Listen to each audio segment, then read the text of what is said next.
Bonjour, nous sommes le vendredi 25 novembre 2022 et je suis heureux de vous retrouver pour ce rendez-vous mensuel. Je vais aujourd'hui évoquer un sujet, le tourisme. Vous trouverez certainement que c'est un sujet hors contexte. Pourquoi parler de tourisme au mois de novembre? D'abord, il est important de parler de tourisme car cela constitue la première activité économique de notre ville. Canet, c'est plusieurs dizaines d'entreprises, c'est plusieurs centaines d'emplois, voire plusieurs milliers entre les mois de juin et de septembre. Le tourisme est surtout la locomotive principale du commerce dans notre ville. Ensuite, parce qu'il y a quelques jours, nous avons fait un bilan avec les professionnels, les hébergeurs, les restaurateurs, les commerçants, les agences de tourisme, les professionnels des activités touristiques, l'office du tourisme communal où nous nous trouvons aujourd'hui et l'office communautaire, un bilan du 1er janvier au 31 décembre. Le bilan de l'année 2022, je le dis immédiatement, est bon. Canet, c'est 5 millions de nuitées par an, dont 3,5 millions entre avril et septembre et 1,5 million entre octobre et mars.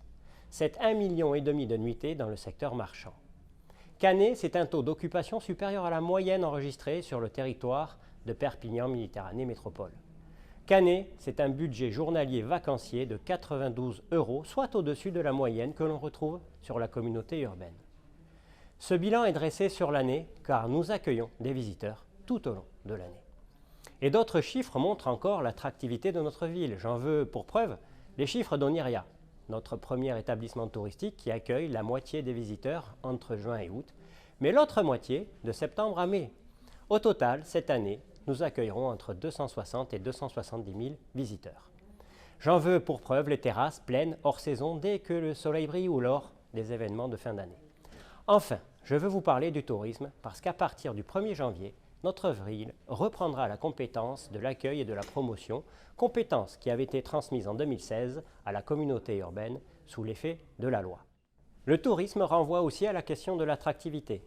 Cette attractivité passe d'abord par un accompagnement des professionnels canetois dans leur stratégie de promotion et de communication. Dans ce sens, nous aurons à nouveau les moyens de la faire en reprenant la compétence. Cette attractivité passe aussi par les aménagements que nous réalisons dans les infrastructures ou sur l'espace public.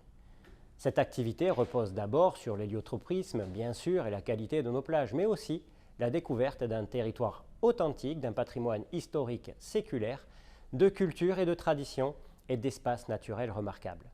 Cette question de l'attractivité dépasse aussi la ville de Canet. Nous croyons dans la complémentarité des territoires et nous sommes certains des atouts de notre département. La mer, la montagne, les espaces naturels, le patrimoine historique, le vin, la gastronomie, notre culture catalane et majorquine. On nous parle souvent de ce que fait le Pays Basque, de ce que font les Bretons, de ce que fait l'Alsace. À chaque fois, on retrouve une identité associée à un territoire et à une culture. Et pourquoi on ne parlerait pas de la même manière de notre territoire ? C'est l'idée que je défends auprès de nos partenaires que sont la région, le département et la communauté urbaine. Une entente et un travail en commun au service des professionnels de cette activité économique essentielle. Enfin, l'attractivité passe par les activités que nous proposons tout au long de l'année, y compris pendant les fêtes de Noël. À cet égard, je vous donne rendez-vous du 3 décembre au 1er janvier sur les Ramblas et la place Méditerranée où vous retrouverez les chalets que vous avez l'habitude de fréquenter, les spectacles pour enfants. Et cette année, il y a des nouveautés avec une patinoire et une piste de ski synthétique. Je vous donne aussi rendez-vous le 31 décembre pour notre traditionnel feu d'artifice. Bonne fête de fin d'année à tous et je vous donne rendez-vous le mois prochain.